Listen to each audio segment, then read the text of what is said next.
Okay, so we are Yudzayin Amud Aleph towards the bottom. I believe 17A3, the beginning of the second column, is where we got up to. Ibaylahu Mishlei Nechei Ruvit Tfilin Hu Nesar V'Kimcho Nesar Odilma Hu Nesar Vein Kimcho Nesar. Someone who didn't leave Eruv tavshillin. So we know that he is restricted from cooking on Shabbos. But the question is his flour prohibited to be used also? Or he's not allowed to because he didn't make an Erev tavshillin, but his ingredients are not prohibited. So let's say if he would give them to someone on Yontif, the other person could cook or bake with those ingredients. So l'may nafkamina, what's the halachic difference between the two possibilities?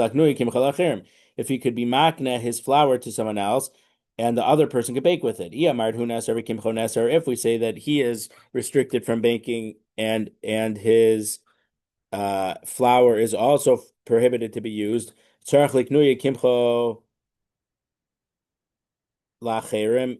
would have to actually be makna it to someone else, and now that it's not his anymore, then they could bake with it or cook with it on Yantif.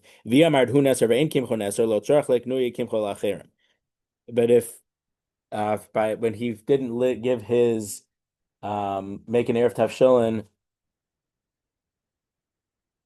but if his flour is not prohibited, then he could just give it to someone and they don't have to actually make a kinyan.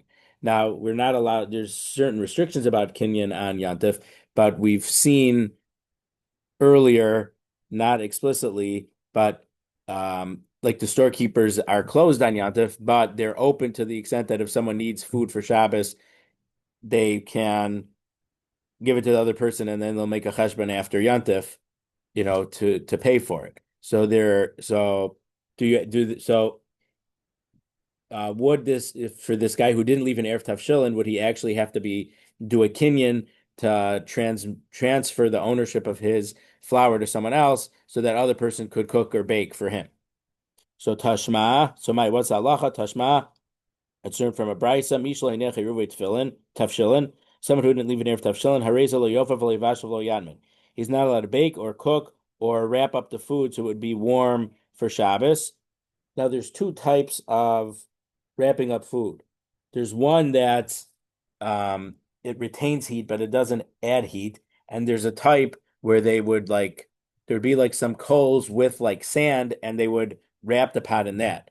So it was more than just insulating because it was making it warmer also. So I would assume that this would only mean that the you're not allowed to insulate food with the stuff that has coals because that's actually hot, um, and keeping it hot. But to insulate it in a way that it's not increasing the heat, so that would just be, for example, putting a towel around it. That wouldn't be increasing the heat. So I don't think there's any reason why that would be prohibited. But there's just to keep in mind, there's two types of hadmana, two types of insulating foods that the Gemara talks about. But yeah, if they made erev tavshilin, then they could cook. So, but you're saying if someone didn't leave an erev tavshilin, they can't bake, they can't cook, and they can't even insulate with the the the coal insulation. Lo lo v'lo acherim, not for himself and not for someone else. V'lo acherim ofen mevashim lo, and other people are not allowed to bake or cook for him. Kate teruosa, so what should he do? Makne kimcho l'acherim v'ofen lo mevashilo. He has to make a kinyan and transfer the ownership of his ingredients, his flour to someone else, and they will bake and cook for him. Shmamina hu nesar v'kimcho nesar shmamina. So you learn that uh his ingredients are also forbidden to be used until he would transfer the ownership to someone else, and then that person could cook. On Shabbos, no, but it's more of a derabanan. We're worried you're going to write things down, so that's why you can't do business. But on Yantif, for needs of Yantif, so this guy would have a Yantif. You're allowed to be makna so that he'll have food for Yantif. Like I mentioned, we saw before that the storekeepers don't open their stores, but they're open so that if someone ran out of food or they don't have something that they need, they're able to get it on Yom Tov. And so there must be some type of kinyan that so that the Chachamim allowed them to do it in honor of Kavod Yom Tov. Iboilahu, another question. Avar va'afar. What if someone who didn't make an Erev tavshillin cooked anyway or baked anyway?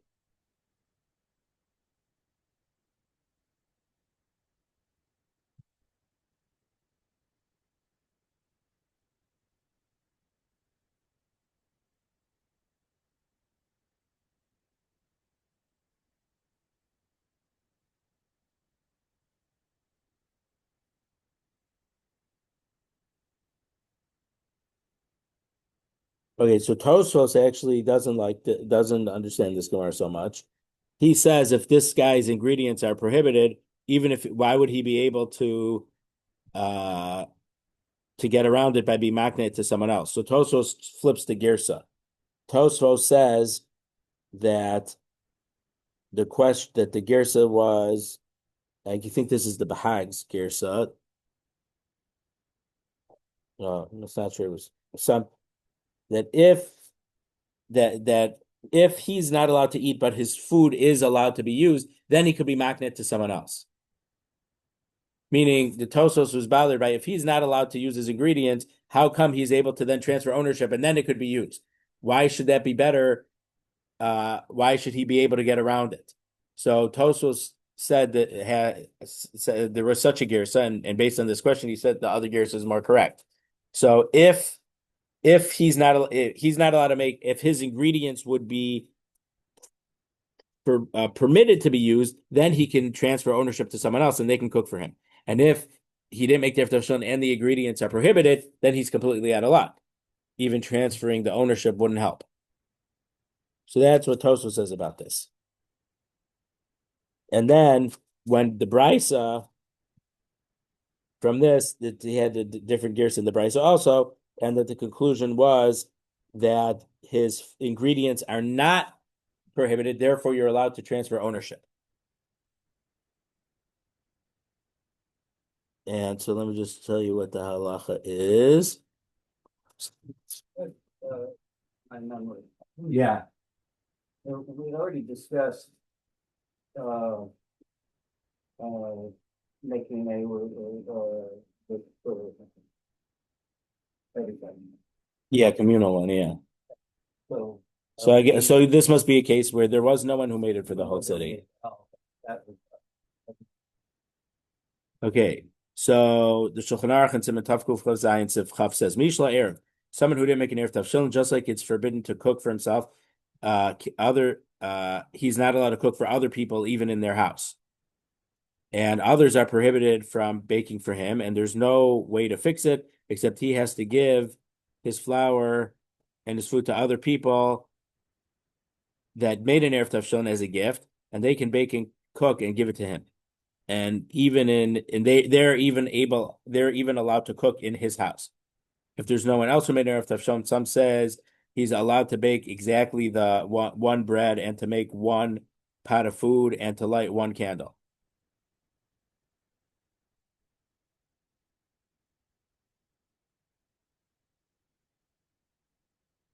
So whose opinion is that? That's later on Daf Chaf Aleph. That opinion that so even though so that's why in this sugya I learned it once before. I didn't learn the Beitza, but I learned this whole sugya. You really have to learn the whole sugya, and then when you're in the middle of the sugya, you can't the what appears to be the psak isn't necessarily the psak because there's going to be a different question or something somewhere else. I mean, that's true about a lot of gemaras. It's true about this sugya also.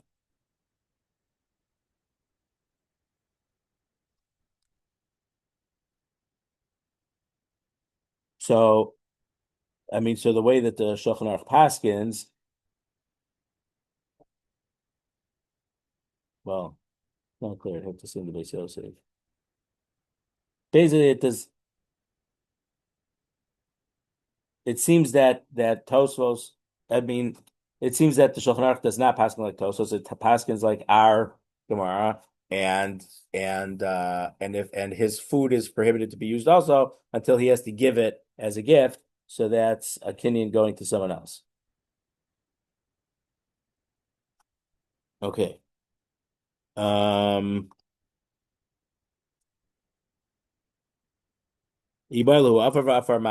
if he transgressed and cooked, even though he didn't make an erev tavshilin, what's the halacha of that food? Tashma, let's learn from a brisa.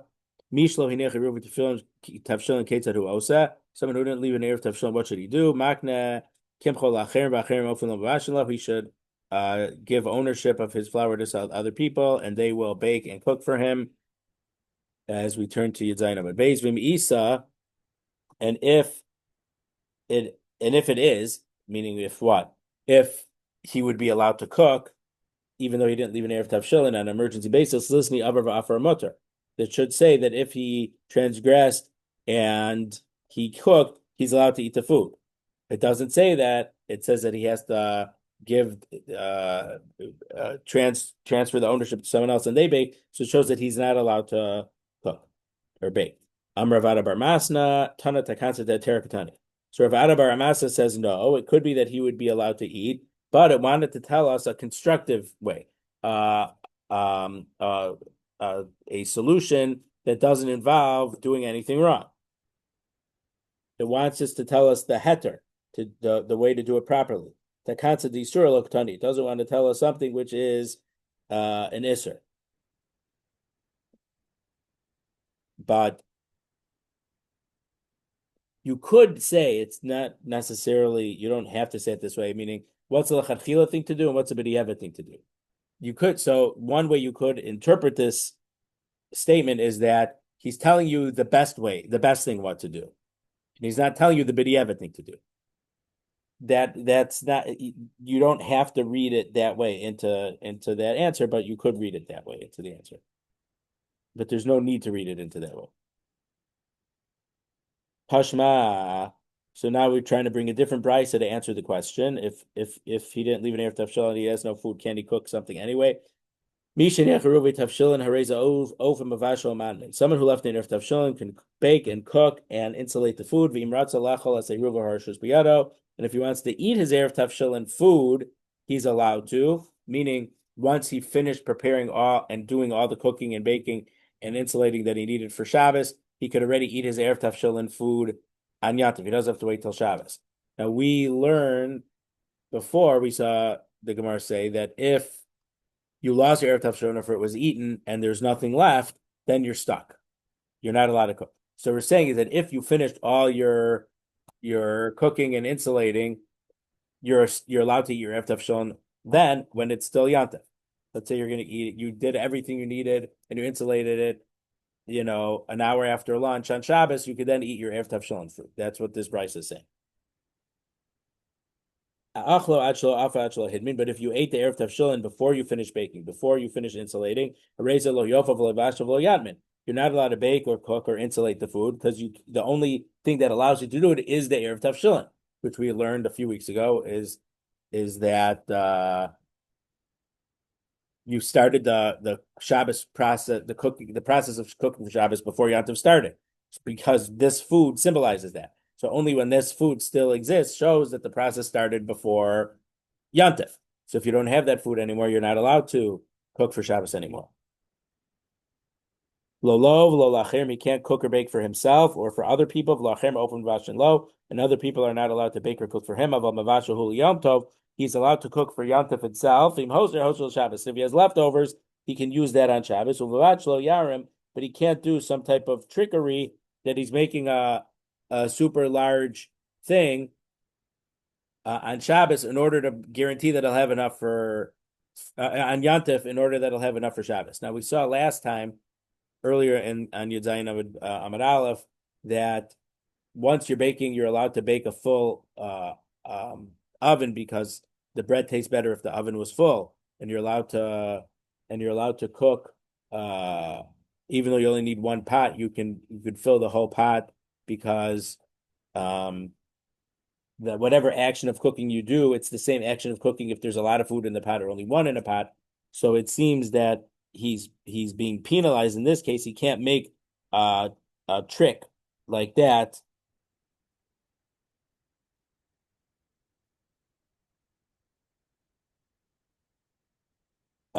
in this situation. V'imherim aser, and if he did this trick, then he's not allowed to use that food on Shabbos. So it must be that if he cooked without the Erev tavshillin, he shouldn't be allowed to eat the food.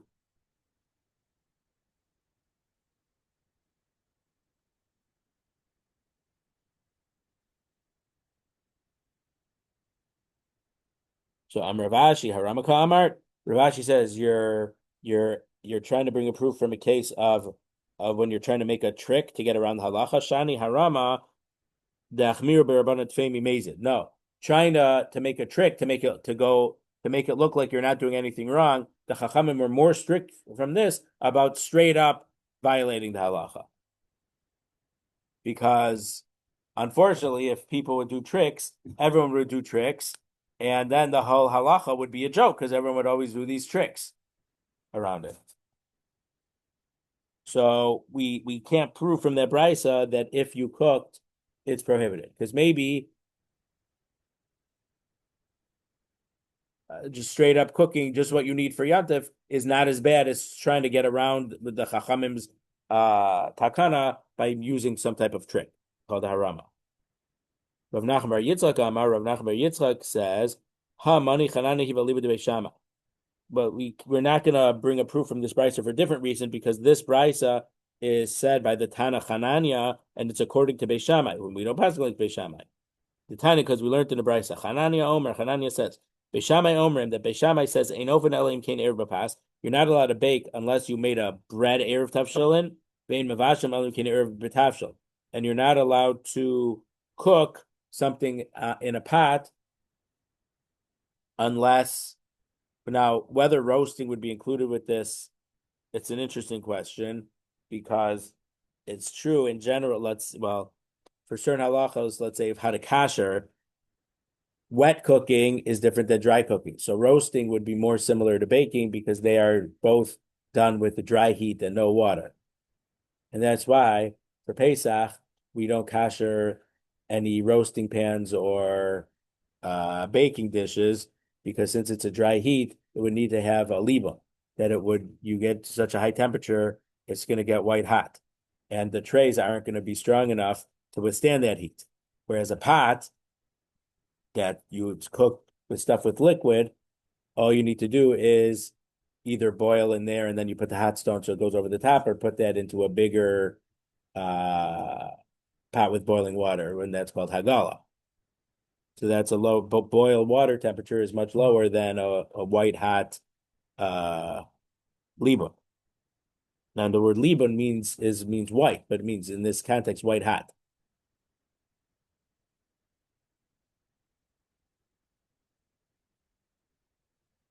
So in regard to Erev Tavshilin, what would Beis Shammai say? Would Beis Shammai, I don't know, would Beis Shammai say that roasting meat would be just a dry heat and that would you would need to have baked a loaf of bread beforehand for dry heat? Or since it's so I don't know what Beis Shammai would hold. It's a little bit of an interesting question. And you're not even allowed to insulate unless you had insulated some food before Yantif. So these three categories you would have to make an Erev tavshillin for each of the three categories if you wanted to do each of those three categories on Yantif, on Friday Yantif, in preparation for Shabbos. But Beitza says, Ma'arev b'tavshil echad. You make an Erev tavshillin with just one dish, v'osabo kol tzarcha. You can do everything you need with it, whether it's baking, whether it's cooking, whether it's um, insulating. So the brisa that uh, that we just quote that the Gemara just quoted a few lines above, Rav Nachman bar Yitzchak says uh, that was the author of that brisa was Hanan according to Beis Shammai, so we can't prove something according to Beis Shammai because we don't paskin according to Beis Shammai.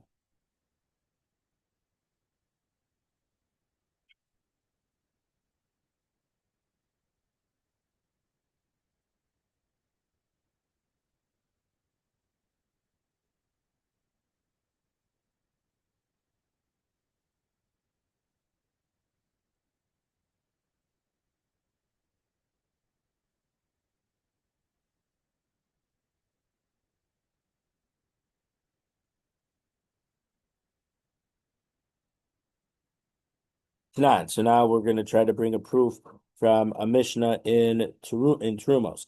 Hamasa Perosa b'Shabbos. If someone took meiser off of his fruit on Shabbos, b'shogeg yochal. If it was accidentally that he took it off, you're allowed to eat it on Shabbos. The mezid lo yochal. If it was intentional, you're not allowed to, because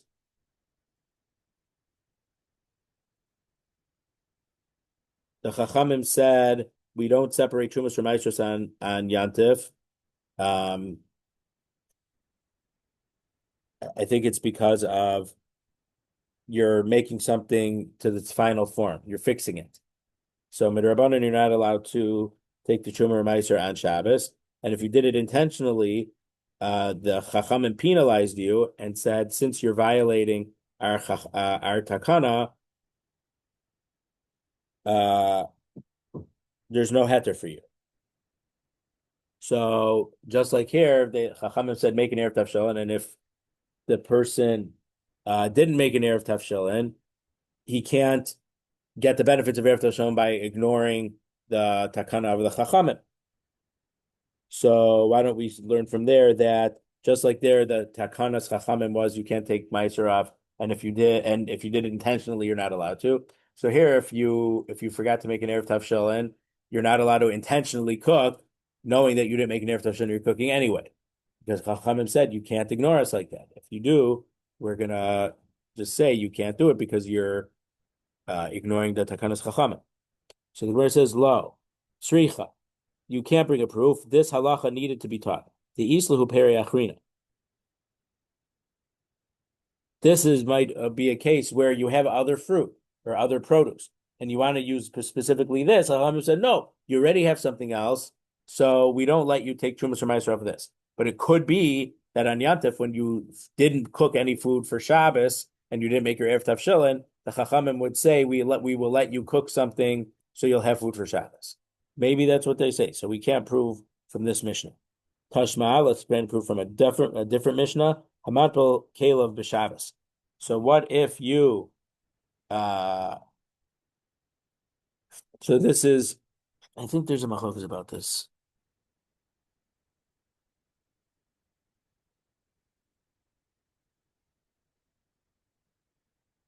I think this is talking about a Kohen. So Kohanim to eat truma, the truma, everything has to be tahor. So if his plates or bowls, whatever it is, was tame, he can't put the truma on it because the Chachamim made extra levels or layers of tuma that applies to food and especially to truma food and even an extra one to korban meat. So if his dishes or his utensils, his fork, whatever was tame, so he wanted to dip it in a mikvah on Shabbos to make it tahor. So you're again by changing the status of the kli from tame to tahor, you're fixing it. It's not exactly the same. It's similar to the fact of, oh, you can't eat this food because you didn't take the meiser off. Now I can take the meiser. Now it's ready to go. So these dishes or utensils, whatever it is, you can't put them in a mikvah on Shabbos. But if you put them in a mikvah by accident, either you forgot it's Shabbos or yishtamish, you're allowed to use them on Shabbos. But mezid lo yishtamish b'hem. If you did it intentionally, you're not allowed to use them. So again, if you intentionally ignored the what Chazal said that you can't put in the mikvah on Shabbos, they said you're not allowed to use it on the whole Shabbos. So can't we say the same thing about the erev tavshillin? So it's very similar to the previous proof that we tried to give. So the Gemara says, "Lo, you can't bring a fruit tricha." We needed to be told this case in that situation. The Isla Mani Achrina, he had different kalim that he was able to use to eat with. Inami after b'shela, or he could have borrowed from his neighbor and used other kalim. But you can't assume that would apply to cooking also. People don't. Well, I guess.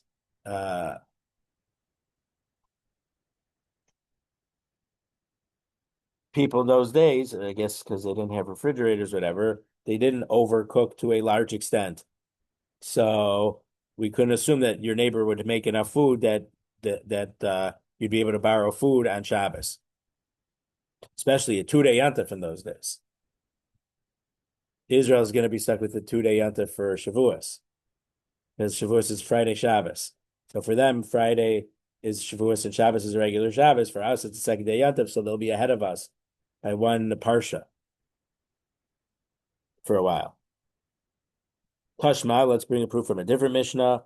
Hamavashal b'Shabbos, if you cooked on Shabbos, b'shogeg yochal, if you cooked by accident on Shabbos. So even though cooking on Shabbos is a diraisa, but if you cooked accidentally, we passing you're allowed to cook the food. But mezilo yochal, if you did it intentionally, you're not allowed to eat it.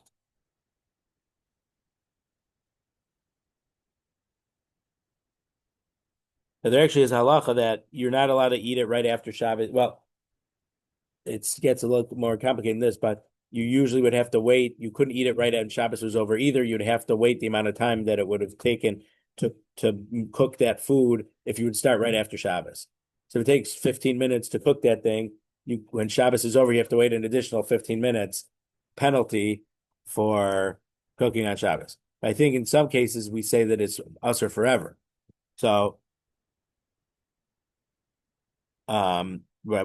just keep in mind that this isn't necessarily the psak halacha for someone who cooks on Shabbos.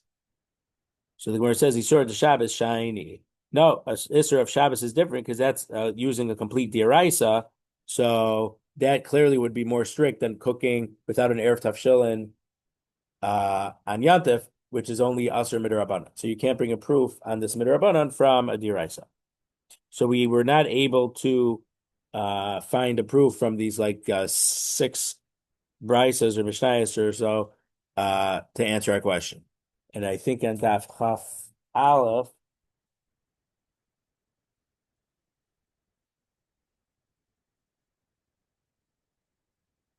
yeah, so it seems on Daf Chaf Aleph we're going to have a memra from Rav Huna about it, but we don't have an answer. Okay. 2 dots. Beishami Amrim Shnei Tavshon. Beishami says to make Erev Tavshon you need 2 cooked dishes. And Beis Hillel only says 1. So Masnisin Delo Ki Aitana.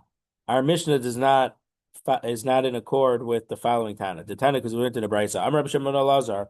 Rabbi Shimon Elazar says Modem Beisham Beis Hillel al Shnei Tavshon Shetzarach.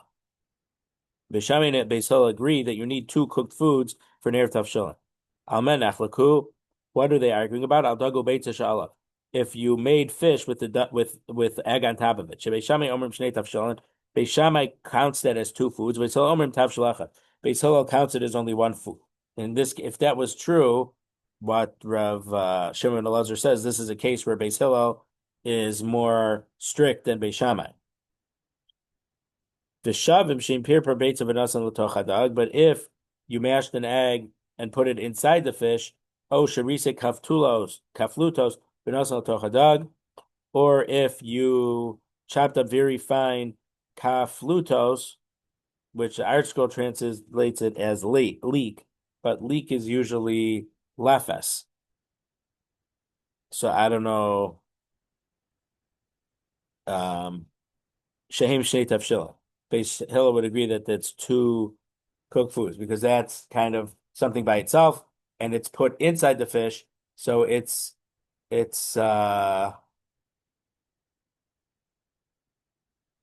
separate from being on the fish itself. So to the extent, what would you call a chicken Kiev? How exactly are you putting it inside? So you do have to see when is something that's stuffed together, when is it still one thing or when is it 2 different things. It seems that these are things which, well, okay. So again, sometimes when we have a brisa, well, sometimes we have a mishnah.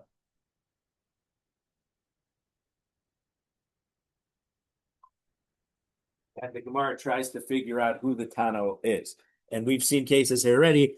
Sometimes from our Mishnah it doesn't have an author, but we say we know who it is, who the Tana isn't, and that's what the Gemara said here. It's not like this Reb Shimon ben Elazar.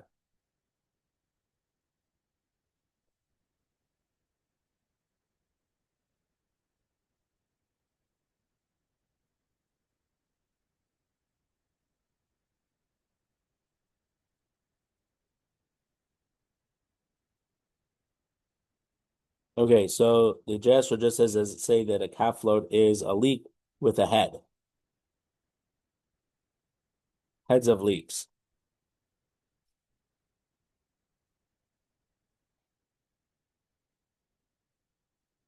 And for lefes,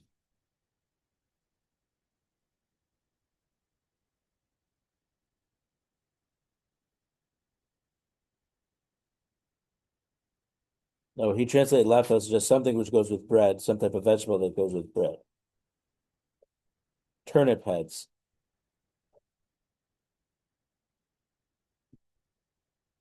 A turnip. Oh, so it's a turnip, not a leek.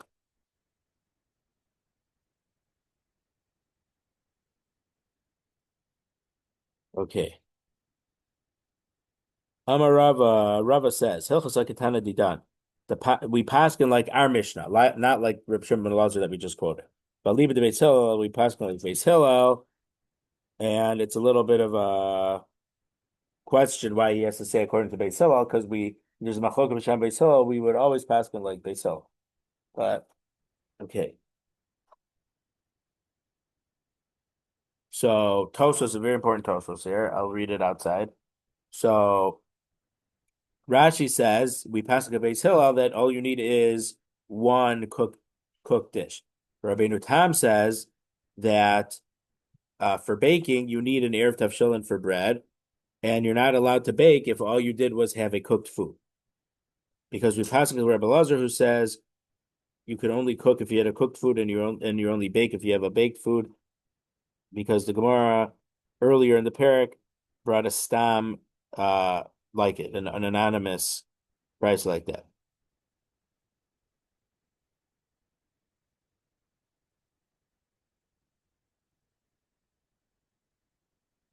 So according to that, to Tosfos, I think it could be a little bit. Um, it could make a little more sense. Why is he telling us passing like Beis Hillel? In our mission, we passing like Beis Hillel, but in regard to the other machlokas, we don't passing like Beis Hillel because there's more than one machlokas. Here, the machlokas Beis Shammai Beis Hillel is: do you need two cooked foods if you want to cook? Meaning, and then there's the different machlokas. Do you need a cooked food for cooking? Do you need a baked food in order to bake? And it seems that no one's passing that you need an insulate in order to insulate. But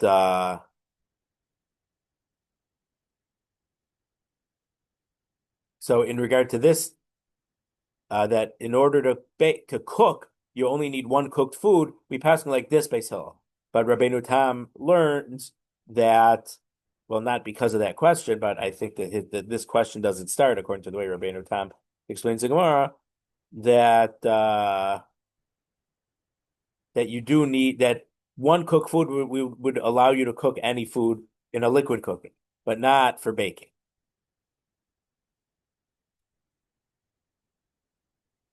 Okay, last two dots. Achlu el sha'avan harezal levash.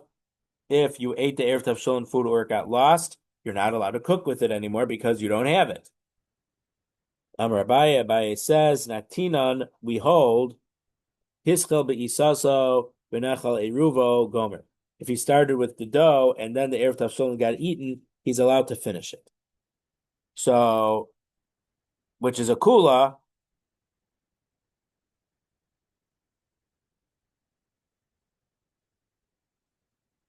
is that even though you didn't finish all the different process of the bread and the Erev tavshillin, you lost your Erev tavshillin, you're still allowed to finish what you were cooking.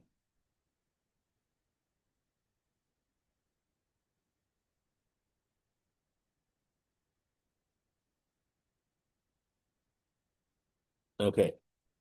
Mishnah. Bottom of Yud Zayin over base. Cholios achar haShabbos. What if if Yom Tov started on Motzei Shabbos and Sunday? Beishame Omer matbilan es hakom lifnei haShabbos. Beishol Omer kelim lifnei haShabbos v'adam b'Shabbos.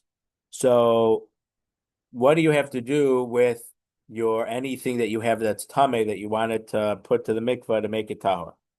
Beis Shammai says you have to put everything in the mikvah before Shabbos starts. Beis Hillel says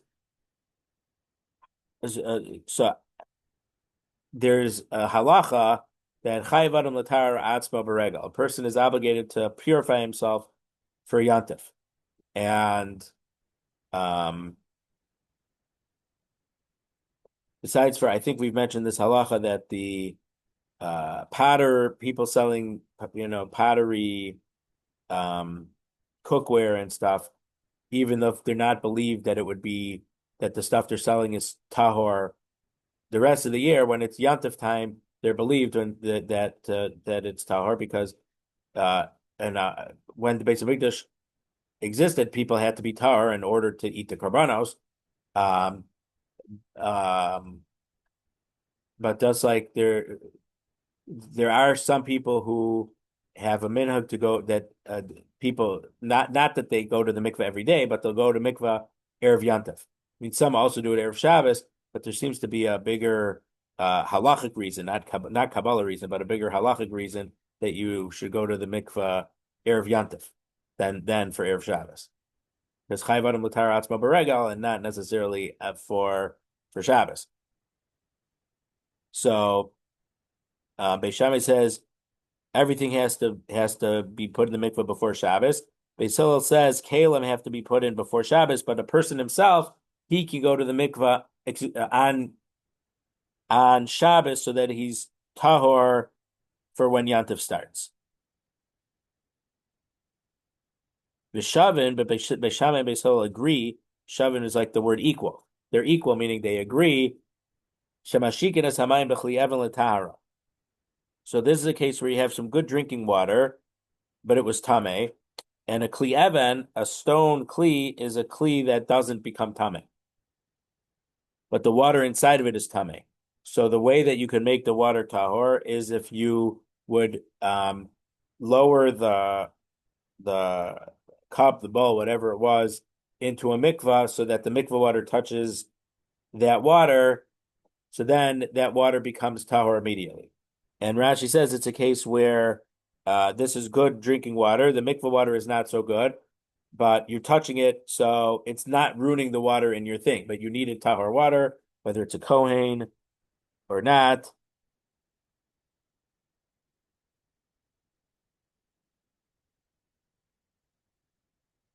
Oh, Rashi says the waters in the mikvah are salty waters.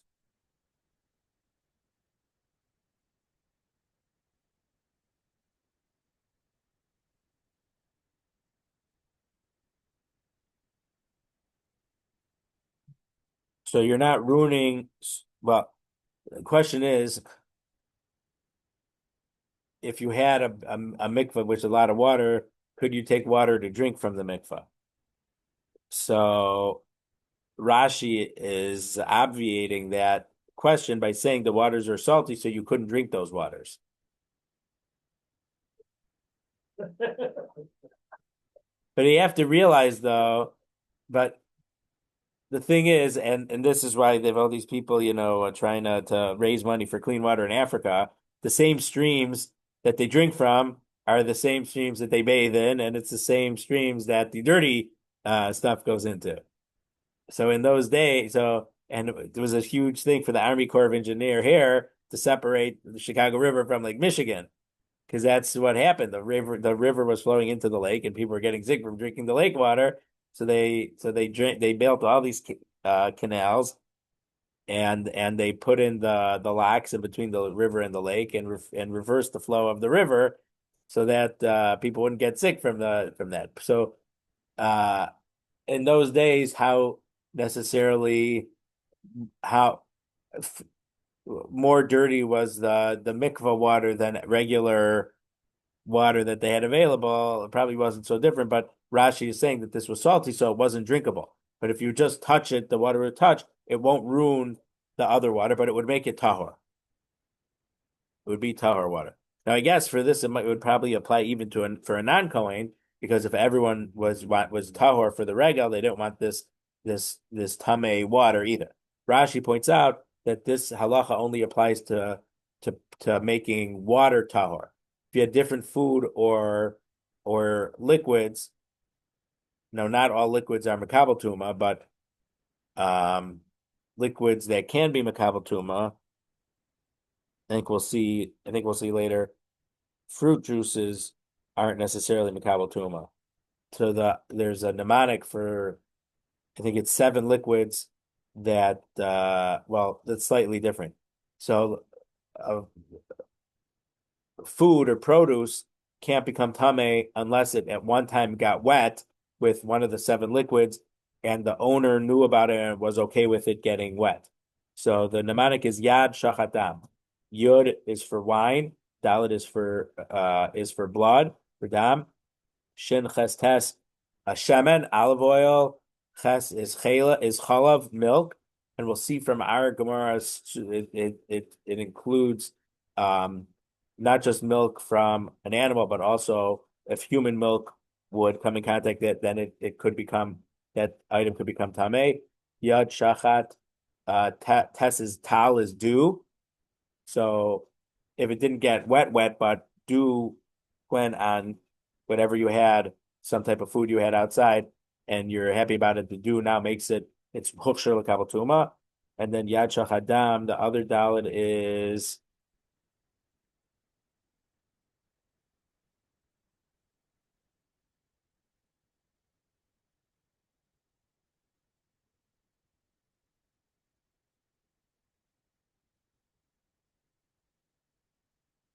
what are the other two liquids?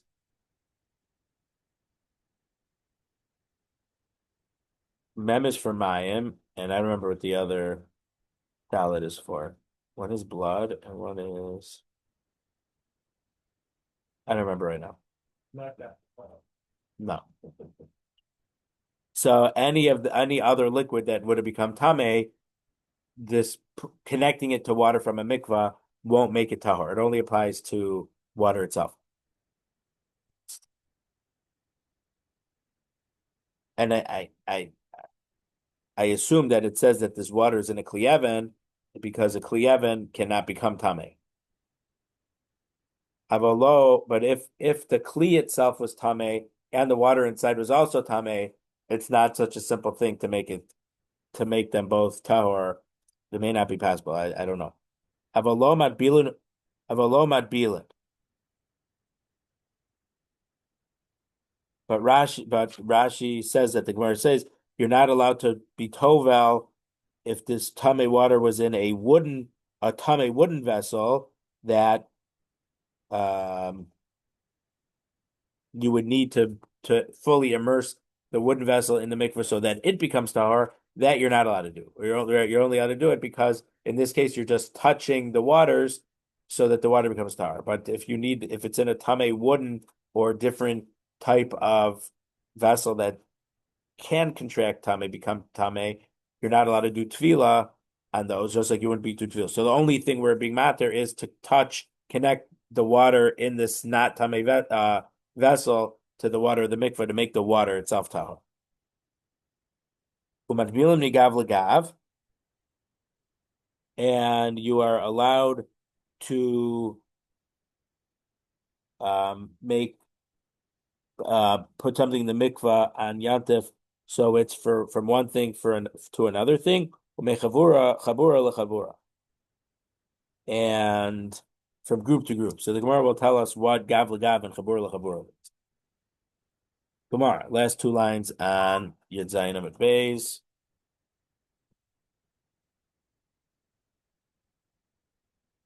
Probably want to know if I'm going to vote for Kat Abu Ghazala. So I'll pick it up.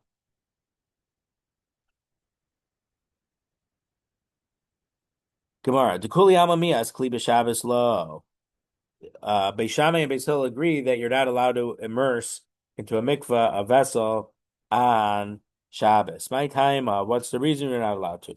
I'm a Rabbi. Rabbi says, Gzeira, it is a decree, as we turn to Yud Ches Amud Aleph, Shema yitlena b'yadav avirena aramas b'shus harabim.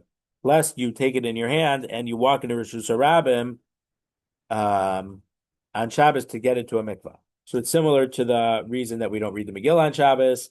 Not that the calendar allows us to this anymore, except it does apply in Yerushalayim or in cities that were well at the time of Rabbi Nun, and why we don't take a lulav and esrog on Shabbos, why we don't blow shofar on Shabbos.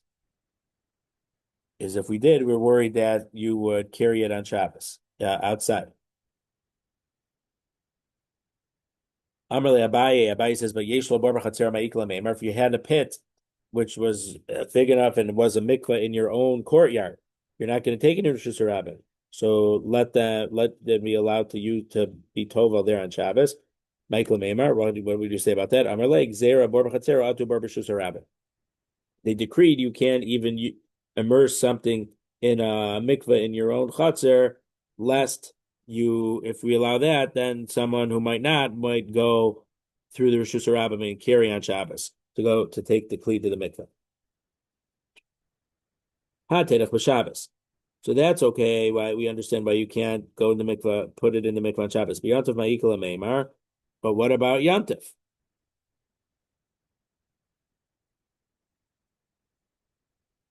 You could carry it on Yom Tov and put in the mikvah. So Gazu Yom Tov atu Shabbos. They made exer on Yom Tov. If we allow you to be tovel it on Yom Tov, you might forget that some years it's not just Yom Tov, it's also Shabbos, and you might do it on Shabbos. So therefore, they say you can't even put it in the mikvah on Yom Tov either. The Gemara asks, but would we make such a gzera? V'hatnan, our Mishnah says, "V'shavin shemashikin esamayim b'chliyevin letaron, avalom adbila." The Shammai will agree that if you had tame water in a non-tame vessel, you're allowed to put it in the mikvah to the extent that the waters in the mikvah and the waters in the kli touch, and so that the waters become tahar. But you're not allowed to be tovel the vessel of the water in the mikvah. Vim isa nigzer hashaka asu hatvala.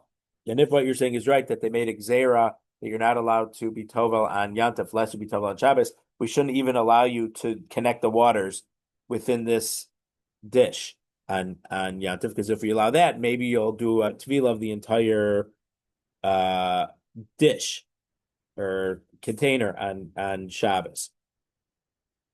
With Tizbra, you think so? Isle Maim Yafin Hani Lamali Lamevad Luashaka. If he had good water, why would he have to connect the water in this stone thing to the mikveh? Ella Delaisle. This guy obviously has no other water for drinking. V'kaven Delaisle Mizer Zarbo. And since I think it's asking a slightly different question. If we allow you to touch the waters to make it tahor, maybe you're gonna end up immersing the entire vessel also. So we're saying this is your only drinking water, so you're going to be careful to only do the minimum touching to make it tahor, so you don't lose your drinking water, because this is the only drinking water you have for Yom Tov.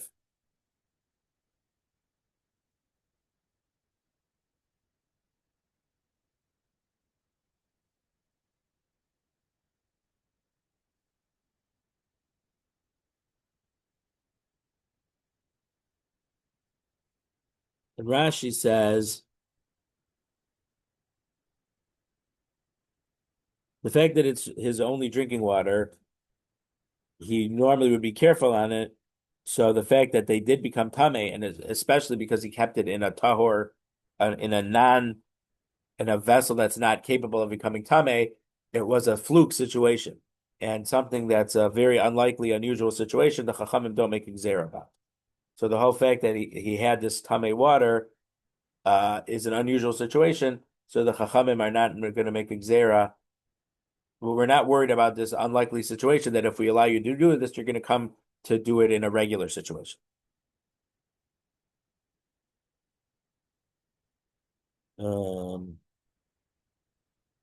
Esve. So Abaye asked against Rabbi from another brisa. Madlin b'tlid tame v'hu tahar. you can use a tame bucket to draw water up from the well, and then if the well was like what qualified as a kosher mikvah, the bucket itself became tahor on Yom by you drawing the water with it. V'isa, and if what you said is true, that the Chachamim made all these gzeras so that people won't be that you're not allowed to do tevilah of a vessel on Yom so you don't do it on Shabbos. Nigzar dilma asilat bule be'ene. The Chachamim should have said in such a situation, there's a gzera that you're not allowed to use a tame deli, a tame pail to collect water from a well because you might immerse the whole bucket, and if you'll immerse this bucket on Yom Tov, you might immerse things on Shabbos. So Abaye says Rabba's reason can't be correct. So Shani Hasam, Rabbi says no. The case of the bucket and the well is different, is an exception. Mitoch shlo hutralo ele de dalya. There's no other way to get the water unless the bucket goes under the water. So Zacharhu, he's going to remember that this is an exception to the rule.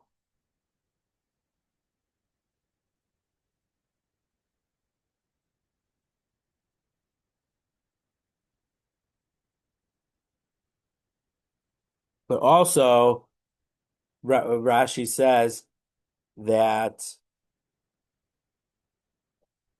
normally, I guess, for the tefillah, you don't bring up the mikvah water with the thing. And here you dafka do because you're not trying to get the mikvah water, you're trying to get the regular drinking water. So it's not it seems it's also not the regular way of being tovel a vessel.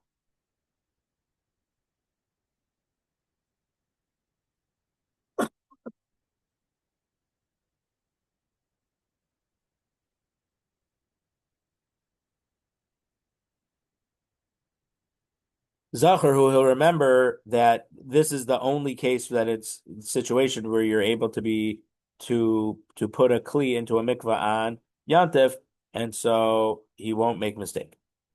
Abai asked against Abai from a different brisa. Kli shenrin of Yantif, a kli that became tame before Yantif. Ein mapino so Yantif. You're not allowed to tovel it on Yantif. Meaning Chazal said you had time to fix it before Yom Tov. You had to fix it before Yom Tov, and if you didn't, it's too late. But be Yom Tov, if the vessel became tame on Yom Tov, mabino so be Yom Tov. You're allowed to use it on Yom Tov itself.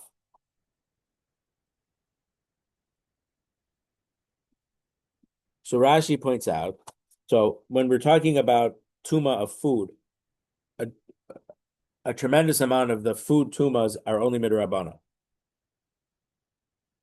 Because most things are only tame from touching a big source of tuma, whether being in an olam mace or a sheretz touching them, or someone that came in contact with the mace. But after that, things wouldn't become tame. But Chachamim said in many situations that food can become tame even from coming in contact with lesser things that a kli couldn't become tame from touching it because it's too weak of a transmission. But food midrabanan become tame. So Rashi points out that when something is tamei midiraisa, so it goes to the mikvah, and then you have to wait till the sun goes down for people also for it to become tahor. But for these cases that it's drabanan tuma, you don't need to wait for shkia after the tvila in the mikvah to be usable. So Rashi says you could use it for regular food that don't have extra special stringencies of tuma. You could use it in the daytime hours already for stuff that are not don't have special tuma regulations. And if that there's all these gzeras that we're not allowed to tovel on Yom Tov because we're going to tovel on Shabbos, you shouldn't be allowed to tovel even something if it became tamei on Yom Tov. You just say you can't use it on Yom Tov either. I mean, even though it became tamei today, there's no way to fix it either. So the Gemara answers tuma b'yom tov milsa del shlichei. For something to become on Yom Tov, is an unusual situation. It's not a common occurrence because, as we mentioned, people would become tahor for Yom Tov, especially to be able to eat the karbanos. So the fact that it became tamei on Yom Tov is an unusual situation. And for an unusual, unlikely situation, Chachamim did not make exer. But let's say somehow it ended up that a dead sheretz came in the kli in an unexpected way. You clean the house, and then whatever happened, a kid came in playing with that. That was something that they find that they would use it as a toy, whatever. So then it was it wasn't it was an unforeseen occurrence. So the chachamim don't make zeras for unlikely situations like that. Ace of A. Abaye now asked Rabbi from a different brisa. Kli shenivna ba'avatuma. If kli became tummy from an av hatuma, so let's say an aviavos hatuma was the corpse. So someone or something that touched the corpse now touched this kli. So it's a rishon latuma. So the highest level is aviavos hatuma. The corpse itself is the granddaddy of them all. Aviavos, the father of fathers of tuma.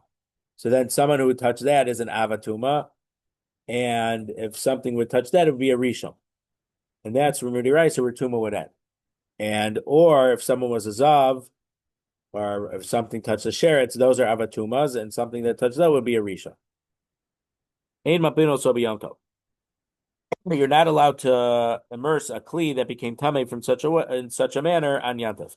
Bivlad Hatuma, but if it only became Tame with a Vlad Hatuma. Vlad Hatuma, Vlad means the same word as like a fetus.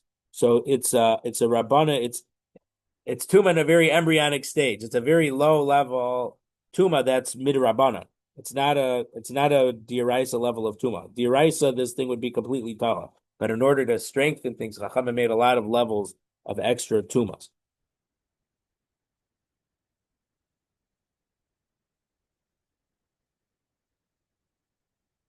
So midiraisa, if it would have gotten tame from anything less, midiraisa, it's not tame.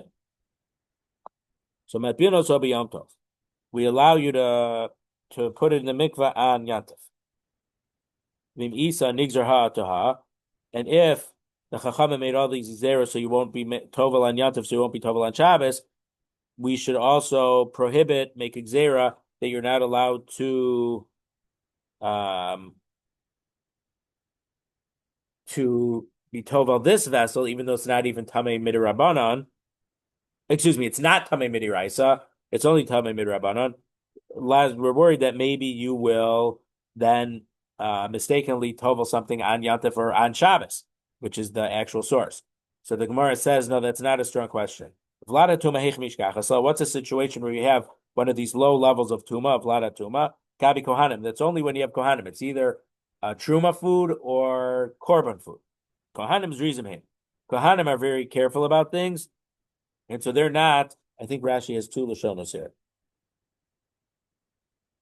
Yeah, Rashi says Kohanim are careful, and they're not going to say from this situation, oh, I'll be tovel something that's actually tamei midiraisa. And his second Rashi gives a second shot. They're very careful, because they know that they have truma and sometimes karbanos around. They're very careful not to bring tuma in contact with any of their stuff. So if one of their stuff did come in contact with tuma, it was an unusual situation, and there's no xeris in an unusual situation. So this answer would be similar to what we said before. We indicate where we said the kli becoming tamei an Yom Tov is an unlikely situation. So according to the second lashon in Rashi, it's a similar answer to over there. Just a couple more lines. Kashma, let's learn. Abai tries to disprove Rabbi from another source. The Amar Rav Chia bar Ashi Amar Rav. So this wasn't a brisa, but Rav Chia bar Ashi said the name of Rav. Nida she'ein la begada.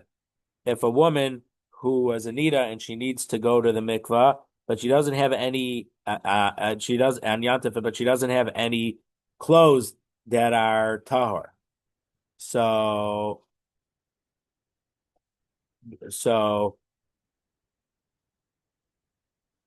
So Maremes or Tevelos begadel. She could. So we had this word on the previous Amud. Maremes making a trick. She could do a trick and go into the mikvah with her clothes on. Obviously, the clothes can't be too tight. That would stop the water from touching her body. But she'll go into the mikvah with her clothes on, similar to the delete to the we mentioned a few lines up the bucket going down into the well. So she could go into the mikvah with her clothes on. So she'll become tahora, and her clothes will become tahoros also from going in the mikvah with her. Vim Isa, and if Rabbi is correct that there's all these derabanans, xeros to not to be tovel things on Yantif, so in order to strengthen that we won't by mistake do tovel them on Shabbos. Nigdar dilma asilat b'lebeinahu. They should say that she's not allowed to go to the mikvah with her clothes on, so that her clothes become tahor. Because if we allow her to do that, she might sometimes just be tovel her clothes by themselves. Shani Hasam. The Gemara says no, that case is different with the woman. Because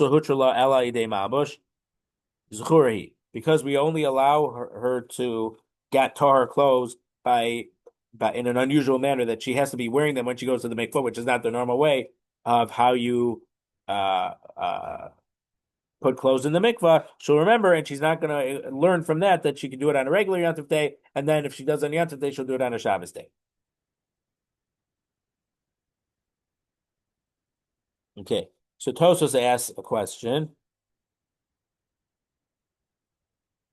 There's a halacha that we try not to get cloth wet on Shabbos because that's would either it would be from the category of laundry or it might be a tolda, depending on the situation. So we sh so so we shouldn't allow the clothes to go into the mikvah on Yantif because even though the malachos on Shabbos are only midrab, they're only diraisas. They're not punishable by basin, but it's still asr midiraisa to launder clothes on Shabbos. So getting something wet like this is asr because it's laundering, and when we launder things, shriyasu kibuso, getting something wet is the level of is washing. Yesh Lomar Toso says.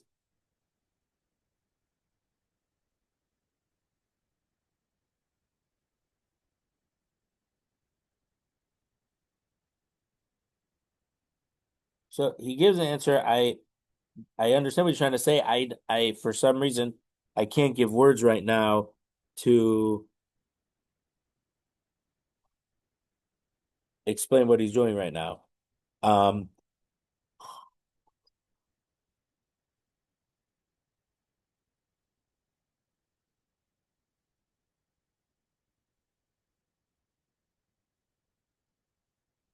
so there's a Tosos in Shabbos that says that it's had to do with I think if there was a fire on Shabbos, can you put some water around or wet make that put get cloths wet and put it around so the fire won't spread. And so Tosos asks, getting it wet is uh is laundering. So what's the problem? So it says if it wasn't dirty, it's not laundering. So the words, I'm not sure that that's exactly what he's saying here, but our Tosos here says something interesting. This isn't the way it's not the way he says, if that was true, how could we ever use a towel to wipe our hands on Shabbos? We're getting it wet, so it's laundering. But no, so you're not doing it because it's dirty. So therefore, it's not a problem.